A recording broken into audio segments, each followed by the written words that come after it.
The NYPD releasing new photos of the suspect, while New York City Mayor Eric Adams implied at a press conference that law enforcement has identified him. NewsNation's Caitlyn Becker is with us from right outside Central Park, where authorities are searching for the murder weapon this morning. Caitlyn, good morning. What are we learning? Yeah, Hena, Central Park is a hotbed of police activity. Divers were wading through the lake in Central Park searching for the murder weapon. It's believed to be a rare gun called a B&T Station 6. Investigators actually went to Connecticut to look for the place of purchase. And we know from that surveillance video that it's a long-barreled gun with a suppressor that was attached to the end. It does seem that the divers so far have come up empty-handed, so they may be back again for a second day of searching in that lake. As you said, we also have new images released by the NYPD of the suspect. They're pretty close up. They're pretty clear. He is in a mask again. However, I feel like when you're looking at the pictures that his eyebrows and his eyes are pretty distinctive. So this may lead someone to say, hey, I recognize this guy. I saw him that day. And if it's any indication by Mayor Eric Adams, it does seem like the NYPD is closing in on their suspect. But Hena, I want you to pay attention on exactly how he phrases this. Take a look.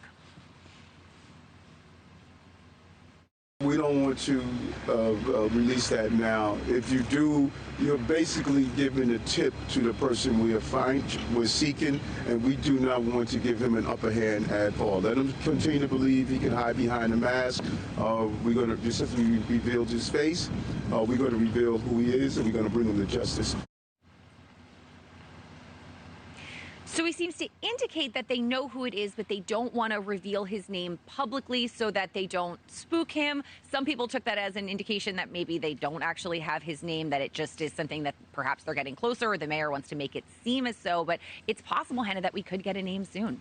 And Caitlyn, you were reporting about the backpack that was found in Central Park. There was a lot of interest of what was inside. What do we know this morning? Hena, you're not going to believe this. I mean, this was this bombshell discovery. It was discarded in Central Park by 71st Street. They thought inside it could actually point them to the killer. It was Monopoly money.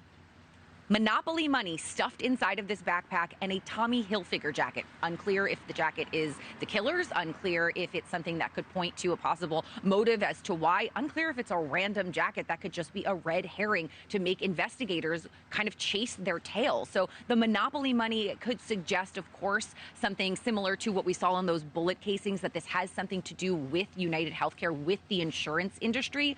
Or it's something that's just going to taunt police and waste their time, Hena. It seems like the killer in this case is kind of owning the narrative a little bit by leaving these clues along that are forcing us to sort of talk about them. It seems like it's out of a Netflix movie, Hena. It really is. Monopoly money inside that backpack. Really great reporting. Caitlyn Becker, thank you so much.